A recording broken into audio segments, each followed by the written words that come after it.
Library for All is a program for adults and older teens with disabilities. We have a place for them to socially interact, to have fun, to discover and learn something from the library. The importance of libraries in the community is a great gathering place. We love this program, especially as a special needs coach that I am. It gives us a chance to have everybody come together and socialize and work together. It helps gives them a chance to do different programs they don't normally get into, the crafts and the community and the libraries and everything. I feel like we already have a community. They attend Special Olympics, they're part of the school district, they're everywhere. They come and visit the library. So instead of being like an anonymous group, they are seen. And we have a program specifically for them to have fun, to interact with their peers, and also tailored to their needs and abilities. And I feel like having it in every single library, and it's coming from the libraries, feels transformational in our community.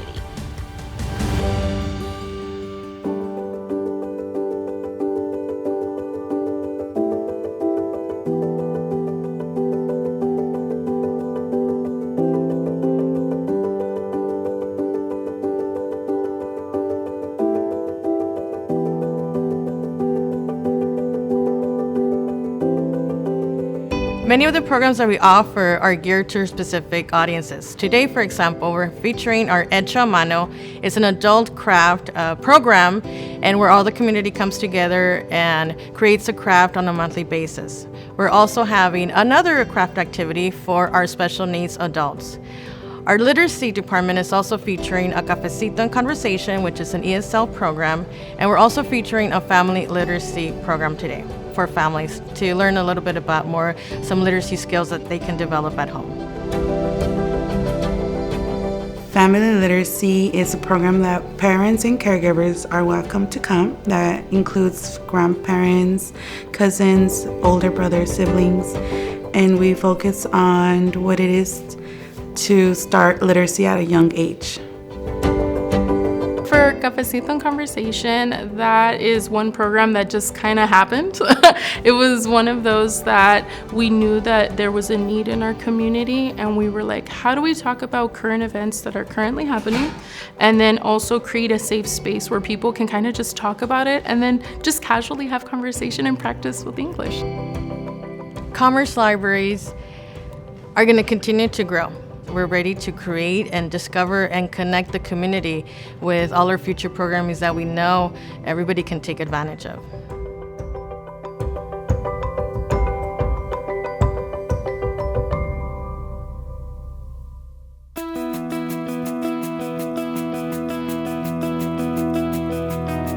So in South Pasadena, it's our sustainability series where we put on some lectures. We have a seat library.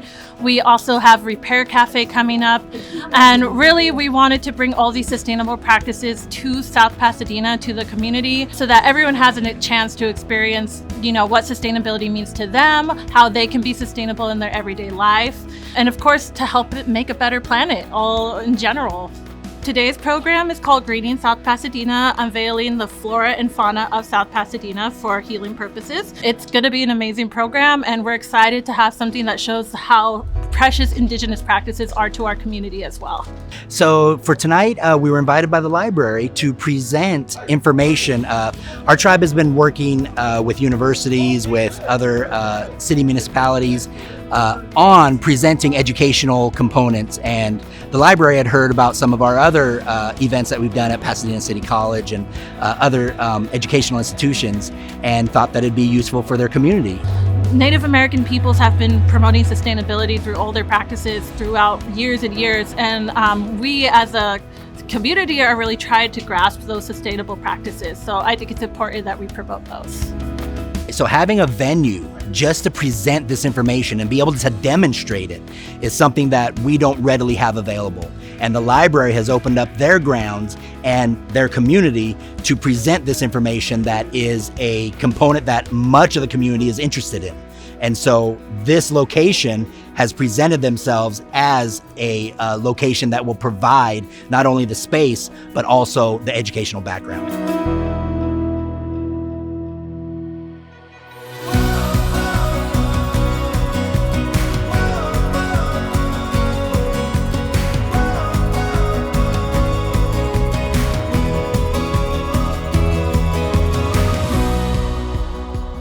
Riverside County is a very wide region, and so mobile library services are especially important in being able to cover different areas that may not have access to a nearby library branch. So the program that I work with is the Library Connect program. It is essentially just being able to provide library services to underserved communities and get to areas where they might not have access to a library. So I bring books, crafts, different library programming that they would have if they had access to a library. So typically when we do a program, especially for the little kiddos, we do like to have these different types of crafts, and these ones will reflect and connect to the story read to them. Today was in any case about construction. In the future, we're really hoping to continue growing. We have 4 vans now. We'd love to add more cities to different regions and get more vans and get more people coming out. We're always changing and adding stops. So we really do want to encourage this love of reading, not only in children, but for them to bring it home and really push to have more of those books and literacy inside of their households. And in that turn, that will help affect the parents, who will then bring their own little home libraries or other materials, and it will be a continuous cycle.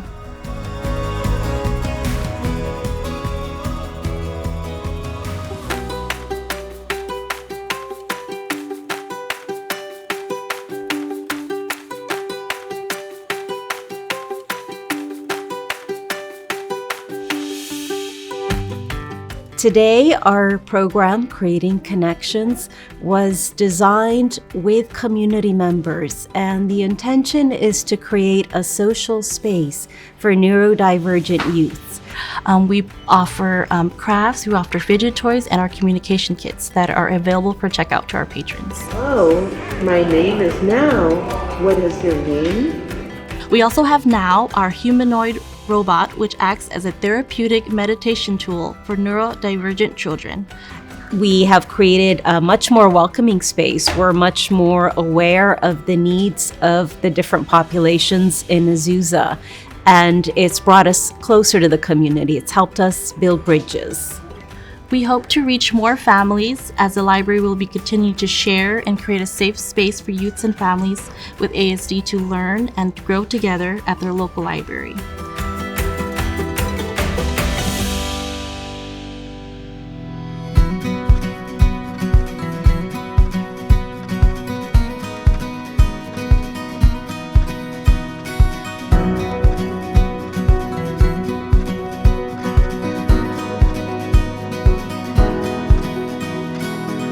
So here at the Glendale Library, we have an adult literacy program, and we help anybody who's 18 and older and has an interest in improving or learning how to speak English. Our literacy program is able to do what it does because of our wonderful staff. They're very hardworking and dedicated, and as well as our community members. They really have a love and respect for the library, so when they come in here, they trust us, and in turn, we want to provide them with a really excellent service. So it's just a really great community, and like I said, sense of home and family all around.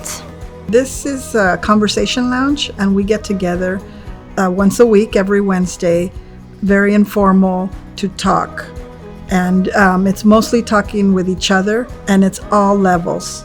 So you maybe need to know a little bit of English to join. And if we can't spark conversation amongst each other, then we pull out games and we play.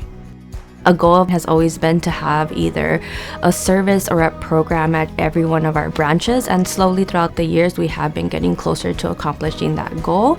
We just want to be able to service all the community members regardless of their exact location in the city of Glendale.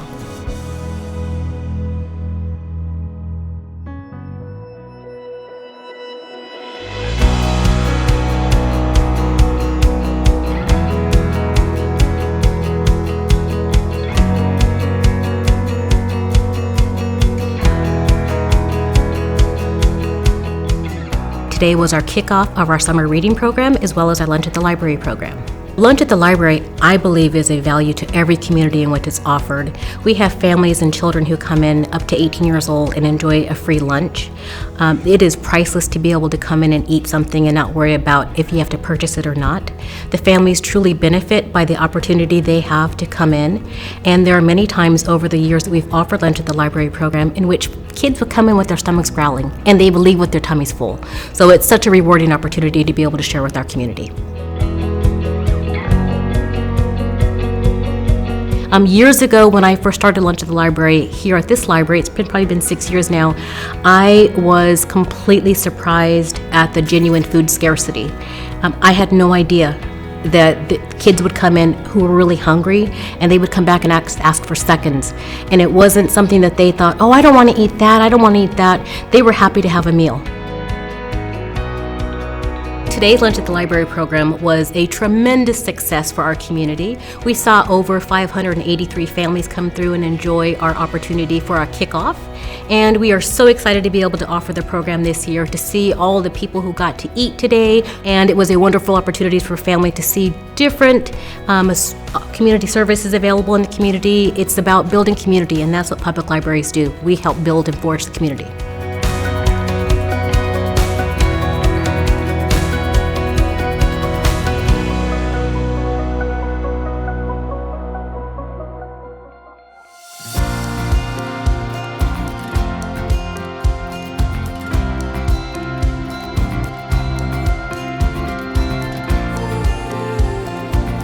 Amplifying Sanctuary Voices, also known as ASV, is a coalition of local organizations and community groups who are really focused on uplifting the stories and the voices of our local immigrant and refugee community in the Bay Area. And so we're really focused on creating a space where people who are part of the immigrant refugee communities can develop their creative voices, can express themselves, can be supported and really held in community.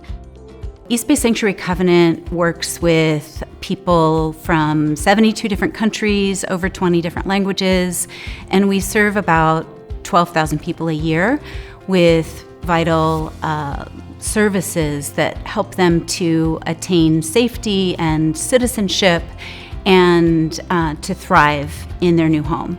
This has been a really transformational program, and so we carry trauma, we carry our history, we carry who we are in different ways. And so just watching them, it's such an interesting way to work with them and watching them liberate themselves as they tell the story. And so tonight is a really exciting time where we're coming together, and some of our performers, some of our narrators are going to be performing their pieces. These are folks whose voice was taken. Right? Like they were told they didn't fit in here, they didn't belong, they shouldn't talk. And so this transformative thing of watching them find their voice. This program is so necessary first to just create a space where asylum seekers can feel safe and can feel supported, and just kind of start the process if they want to of exploring their story, exploring what they want to share, exploring how to use creative tools in order to tell their story.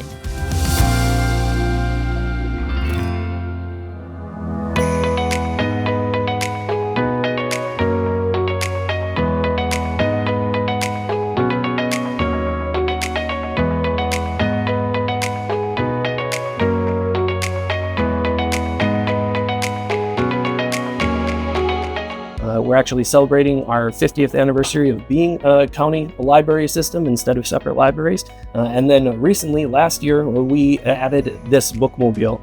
It allows us to go to places that are further away. We have a 22-mile by 8-mile wide lake in the middle of our county. So people are spread out. They're not as condensed as in some counties because we have this big lake in the middle. So some people live way up in the mountains or far away from the libraries. So the program started because the vehicle was able to be purchased through the grant and funds that were donated by the Board of Supervisors as well to finish covering the cost. And so that enabled us to really get the program off its feet again. Lake County used to have a bookmobile a long time ago. It really actually helped get the library system to consolidate and solidify here in Lake County. And so it's nice to have that opportunity again. That old bookmobile system that it broke down and went away, but now we have the opportunity to start it up again. And so we just got the unit at the end of last year, and so we've been building that back up in the community, getting them used to seeing the bookmobile out in action again. Just being able to have that go out to those who aren't as able to get to the library is really important, because the library has a lot more resources than people realize. It's more than just books, we like to say.